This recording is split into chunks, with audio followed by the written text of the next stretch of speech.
മേടമാസത്തിൽ വിരുന്നെത്തേണ്ടവർ മീനമാസത്തിലെ എത്തിച്ചേർന്നു. വിഷുവിനെത്തേണ്ട കണിക്കൊന്ന പൂക്കളാണ് പ്രകൃതിയിൽ ഉണ്ടാകുന്ന മാറ്റങ്ങൾ കാരണം കാലം തെറ്റി അതിഥികളായി നേരത്തെ എത്തിയത്. മേടമാസം എത്തും മുൻപേ വിഷുവിനെത്തേണ്ട കണിക്കൊന്ന മീനമാസത്തിലെ പൂത്തുലഞ്ഞു തുടങ്ങി. സാധാരണ മേടമാസത്തിലെ വിഷുനാളുകൾക്ക് തൊട്ടു മുൻപാണ് കണിവയ്ക്കാനുള്ള കണിക്കൊന്ന പൂത്തുലയുന്നത്. എന്നാൽ കഴിഞ്ഞ 3-4 വർഷങ്ങളായി മേടമാസത്തിൽ വിരുന്നിനെത്തേണ്ടവർ മീനമാസത്തിലെ എത്തിച്ചേരാറുണ്ട്. പ്രകൃതിയിലുണ്ടാകുന്ന മാറ്റങ്ങൾ സ്വാഭാവികമായും ഈ വിരുന്നുകാരെയും കാലം തെറ്റി അതിഥിയായി എത്താൻ പ്രേരിപ്പിക്കും. കൊടുംചൂടും വേനലിന്റെ കാഠിന്യവും കഴിഞ്ഞ കുറച്ചു വർഷങ്ങളായി കേരളത്തെ ബാധിച്ചിട്ടുണ്ട്.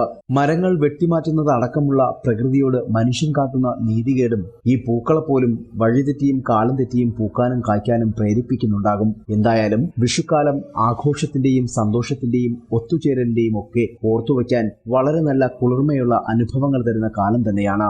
വിഷുവിന്റെ വരവറിയിച്ചു കൊണ്ടെത്തുന്ന ഈ മഞ്ഞക്കണിക്കൊന്നകളും മനസ്സിന് സന്തോഷം പകരുന്ന കാഴ്ചകൾ തന്നെയാണ്. കാഴ്ചകളുടെ ഈ മഞ്ഞപ്പൂക്കാലം വിഷു കടന്നു വരും വരെ കൊഴിഞ്ഞു പോകാതിരിക്കട്ടെ. മേടത്തിലെത്തേണ്ട അതിഥിയെ നമുക്ക് മീനമാസത്തിൽ തന്നെ സ്വീകരിക്കാം.